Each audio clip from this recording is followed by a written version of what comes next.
Ebya Evelyn Namulondo ne Rema Namakula nga we nabadde nabagambyeko munnange atangazizza nkolagana ki eriwe wakati we ne Eddie Kenzo wamu ne Fiona Nyamutolo ye abange yali amusinkanyeko oba nedda ate kituufu bakyali wamu ne Rema Namakula oba nedda byonna nja kubanga mbikutuusaako mu maaso awo wagategedde Farida Nakazibwe akakasizza ayagala kubanga yesimbawo oba ayagala kuvuganya ky'omubaka omukyala byonna nja kubanga mbikuwa ate munnange ebya Shakibu ne mukyala we Zari Hassan the boss lady byeyongedde okulanda Shakibu amwanukudde bingi nnyo byonna byengenda okuba nga nkutuusako naye nga nkugamba kimu nti oli ku NCK TV oba nga tona subscribinga kekadde obeerenga osubscribinga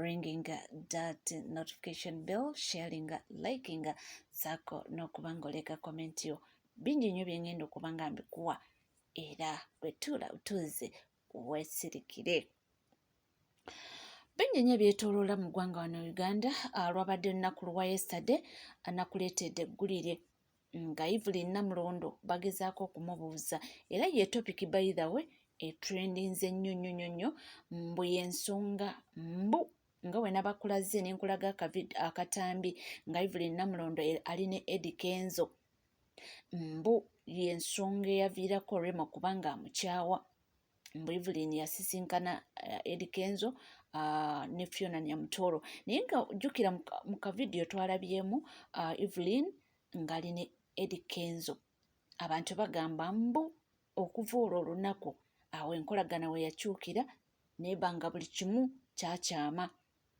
era nti y'ensonga lwaki Rema Namakula bagenze e London ne baba nga baleka Evelyn Namulondo ate nga bano babadde batambula bombi nga ne waba agenda wa Evelyn abeerako naye yatugambye ekisookera ddala mbu ye tasisinkanangako Honorable Fiona Nyamutolo mbu ekyo kiri on record naye amuwulira buwulizi ye Eddie Kenzo amuyita papa kubanga agamba nti bavudde wala by then nga jjukira nga bakyali wamu ne Rema era twabalabanga ku zividi z'omwana wa Evelyn Namulondo nga bonna bagenda nga famire so ndowooza omukwano ogwo gwasigalawo naye ekintu ky'okuba nga atunnyonnyola wano enkolagana eriwo wakati ne Rema olwe bamubuuza aseekawo era ekiddiridde ansi ezzeeko agambye bugamba nti gyali ali London anyumirwa naye nga enkolagana ekyo nja kujja olulala bw'atyo bw'agambye mbu ajja kukyexplainingako olulala kati nti enkolagana yaabwe eri etya naye nakakasa nti mu butuufu tasisinkanangako Honorable Fiona Nyamutolo naye nagamba nti newamusisinkana wallahi tamwinaako buzibu nti tamwinaako buzibu ate era nti tamanyi nti oba Rema oba kiyinza omukola obubi naye yagambye nti ye tamusisinkanangako naye ye Eddie Kenzo oyo ye basisinkana era nakulaze n'akatambi nga bali wamu nga boogera tugendeko wa Shakibu ne Zari the boss lady oluvannyuma lwa Zari okuba nga wanda omuliro Shakibu amuzeemu ebintu bye yamulangidde nga bwamuliisa bwamusuza buli kimu kikye naye amuzeemu bibino ebintu ebitambuza ensi eno biri bibiri communication ogonyeko ssente communication na respect kituufu teri bufumbo buyinza kutambula ne buwangaala nga temuli mu respect nze singa zala batandabirira nga mbeezaawo nga ndi committed disrespect naye neebeezaawo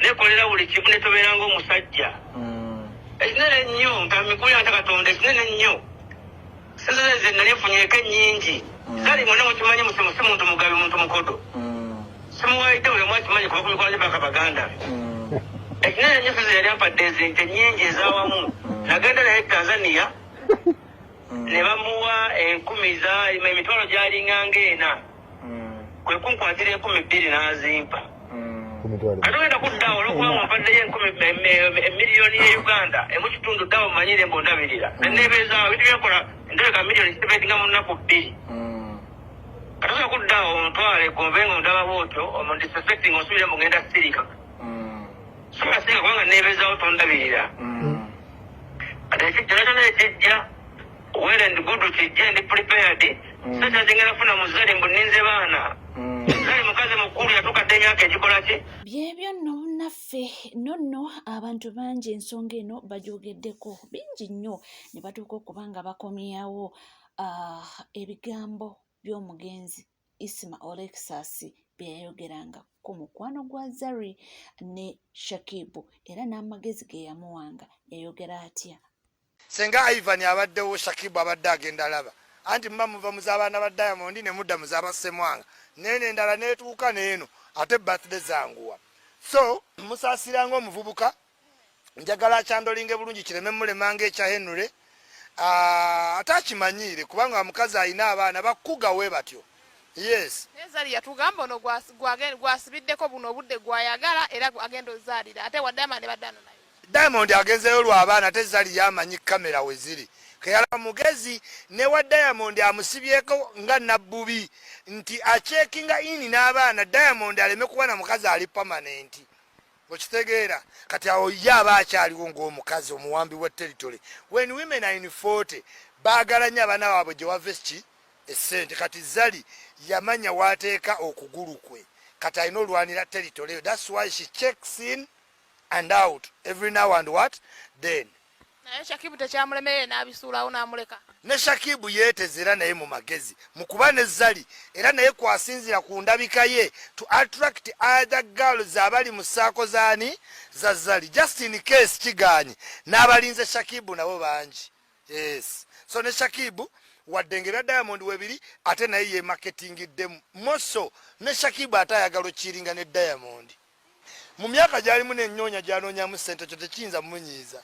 A blessing in disguise kuba naye tanoonya baana mu Zari feemu naye gy'aliko ebyo by'olina okugumira ng'ofunye omukazi alina abaana nga toyina nga tomuyinaamu baana ebyo by'olina okugumira nze waliwo ebintu bw'oba toyina baana ng'omukazi wamuzaalamu waliwo ebintu by'otalina kwesembereza ng'emikolo ogikyayira ddala. Simanyi birthday z'abaana taata w'abaana najja ne yeeyisaayisa n'oggwako emirembe n'otunula eno n'okubira omuntu abatakuliiko masimu ne weetambuza gye batakuyise oyagala agende tagenda. Ekitegeera kakati ebizibu by'oba ebimu by'okutte ku mutima n'ogaa kino nja kigumira. Webityo era munnange nkugambye nti abantu ab'enjawulo olunaku olwaleero yebadde topiki buli omu nga mu butuufu alina awa magezi era bwe tutyo ne gundi avuddeyo Mr. Henry ye nga yali akibaddemuko jjukira yali awasizzaako Prima Kadash ng'alina abaana aba Josted mwawuliranga ebyalingawo Josted yakomplaininga bamusimanyi tebaagala alabe ku baana be biki ye awadde magezi ki alina avuddeyo alina magezi g'awadde Shakibu era mu bigambo bye bw'ati bw'ayogedde. Oguba gwase the best thing to do is iwaka amazzi sokolinyeko mukyawa kati as a man there are different approaches ono abadde naye tebakabeera bonna myezi 2-3 they've been together for years for quite a while so yamanyi wakwata yamanyi pesa weriri so maybe naye abasobola okukyusamu. When I was in a relationship with a woman that had children nze I understood number one that you cannot break the bond between children and their father, their parents. That is, tulina na biyimiriramu biba tebikwatako oba bakugambye oba tebakugambye oba bakugambye it means that your woman respects you and that's a bonus, but if they don't then you find a way around it because the reason why they have you in the first place is looking for support, not criticism. When you criticize, they're going to be defensive. It's not my place to advise. I'm just giving my opinion. Yeah. Ofuna omukyala nga alina abaana, you need to understand fundamental things. One, taata w'abaana abo teyeetaaga lukusa okuva eri ggwe okulaba abaana abo tolina teekawo mbeera eyo. You need to understand that that is something you cannot undo. It happened. You support where you can and learn to ekigere kise mabega jamu omuliro obanga osobola to avoid certain things. About Shakib, what is trending, what we are seeing all over social media between Shakib ne Zari. Nze wendaba video eyo nempulira n'ebigambo Zari byayogera, you can tell that maybe she has a lot on her mind. Omukyala wakubuuza, what do you bring on table?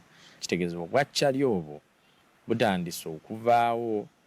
Bw'obanga oli musajja ng'olina omukyala ali mu ttuluba ng'erya Zari, first of all abeera tubayita ba alpha females, aba yeetongodde akusingako, alina ku ssente.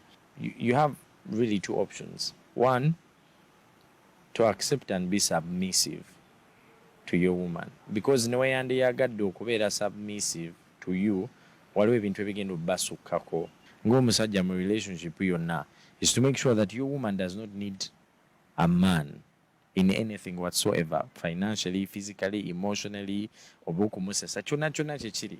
When those gaps start happening, kiba kiraga nti olina wolemereddwa gwe ng'omusajja. If you cannot be a friend to your partner, it means relationship ebetandise kubeera on what do you give me, what do I give you, ebetandise kubeera transaction. Because nawuliddeko ne kakolu video nkadde we yali amugamba nti I can't stand you for a month. A relationship naye eri ku social media, it means kati mugitadde mu kisaawe, buli omu agitunuulira, everyone is waiting to see what and what is going to happen. Abateesi bagenda sanyuka, abantu abagala mwawukane. But I believe these are two people who have an understanding and they can still come back from this stronger, and I hope they learn to manage. Oyo Mr. Henry amuwadde advice, amuwadde gabuwa, era nga omuntu nga wenjogedde nti yali akibaddemuko, n'awulira yali abaddeko n'omukyala ng'alina abaana be, era amuwadde amagezi. Agambye nti n'engeri gy'awuliramu enjogera gye boogeramu, alabira ddala mbu waliwo ebituli. So ndowooza ye Shakib ajja biwuliriza, then aggyemu byonna ebyamugambya, wanaalaba ekituufu kyekiriwa, following ekiriwa, aleka ekiriwa. Naye nga byebyo ebigenda mu maaso, birungi si birungi yadde n'akamu. So n'abamu bagamba nti Zari yabadde mubi nnyo, ebintu byabadde mu private, ate ye n'abiraalaasa, ate mbu n'aduulira. Mbu kale yayogedde tewaŋŋambye Diamond agenda kujja biki ne mwamu naye nze mbadde simanyi Diamond agenda kujja. Diamond bwe natuuka okubeera ne Shakib yali tankubira amasimu ng'agamba wenkubira obeera ne bbaawo. Zari the boss lady onansonyiwa naye ŋŋenda kukuyisaamuko eggaali.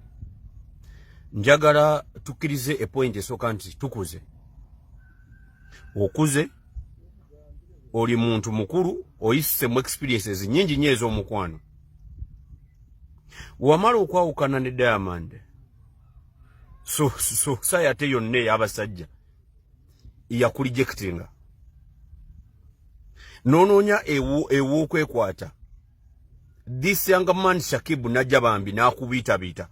Gw'oli okugamba essaawa eno butalina kyaleeta ku mmeeza. Ye n'ateekawo ombiri. Ng'omusajja yenna akwatibwa ebbuwa akonjagala okajjukire. Ng'omusajja yenna alina omukazi gw'ayagala. This young man yalebadde ali okudduka n'obukyala. Naye ekyewunkya ate gwe mukulu alina experience omumusinga. Gw'ate ali okuddukadduka n'abasajja. This guy is not complaining olw'okuba lw'abaana mbu daddy we w'abaana yazze, but he has to communicate with him. Because right now ye musajja maka. Shakib ye musajja. Gwe twogerako oba alina kyaleeta oba talina kyaleeta, oba omusinga sente is the man. He deserves to be respected. Ekyo njagala okiteeke mu bwongo. Okuze. Ekyokusatu, Zari, lekera okuleeta mu mukwano mu media, social media. If you think it is love nga bw'okyogera, lekera awo. That's not a good thing. Stop it. mukwano muberamu okuyomba muberamu okuva muberamu okulwana everywhere, but you keep that one aside. Ekyokuna lekera okujja ku live zingo otamidde ng'olina omwengo oyogera bingi nnyo otama. Zaru olumu mugenda ne mbeera ne mutugamba mbu class mwafuna sente, but naife ababeera eno kubalaba mweyisa ddala nga buli obukyala bwe bwayise ekatanga. Sente mwazifuna naye embeera z'abanaku z'abalemeramu. How can you come on live okole argument with a man who is not talking? What are you proving? Wobo ogamba nti goli omugagga weeyisanga abagagga empisa z'abagagga. Teri eyo omugagga ali genuine and authentic yeeyisanga gwe zali. Kano sagadde kwisa mugali naye nkuwabula. Bali ewaba mama namu bali abekatanga nawa. Bwe batwe babera ne bababwe. Bawanyisiganya ebigambo. But surprisingly, Shakib Omuto a single level of understanding. He's not responding back because he amanyi what class is. Nego yagala gwe yabadde n'omusajja gwayagala okukakasa eggwanga gwayogera ebingi gwawoza gwalina sente. If he's not your class, let him go. You go find your class. Bwabanga talina kyaleeta ku mmeeza, go find the class erina kyaleeta ku mmeeza. But otutamye, at your age you're supposed to be highly respected and respectable. But the things which you do at some point, bikutulo omutima. Zari, bikutulo omutima. Ono gwobonyabonya is a younger man. He's such a younger man. But akufaako, that's why ngo musajja yenna ayina omukyala akunnyonnyola, he tells you openly. Gwen oyagala kumudamine which is eryo okumuteeka wansi okumusepinga all like is nothing. That is not called for. Ate nga tuvuddeko eyo munnanga gatambula galaga nti omukyala Farida Nakazibwe nti ssaawa yonna mbu ekivaako n'abanga atera nnyo okwogerera aboludde oluvuganya gavumenti mbu ekisookerwako mbu taata w'omwana we ono bebi gwayina mbu minisita mu gavumenti yaffe neeriko. Okitegeera mbu kyeva olaba avaayo n'ayogera ebintu ebyo byayogera muli luddawa temuddamu kutwasamira biki. Ekyokulala mbu ayagala kwesimbawo nga memba wa paalamenti, woman member of parliament, mbu ali presentinga Kampala era nti mbu ayagala kubanga yesimba ku mukyala Honorable Shamimu Malende. Mbu gegali mu ddiiro. Gegali mu nkuba gatambula nti byebyo tikyeva olaba mbu asuulayo obugambo ayogera kino nga bwolaba kati mbu n'abopposition abavuddeyo aboogera bino na bino bamanyi nti bijja kubanga biba winninga favor. Era ekimbadde neerabidde bagamba mbu ku tiketi ajjira ku tiketi ya NRM omukyala Farida Nakazibwe.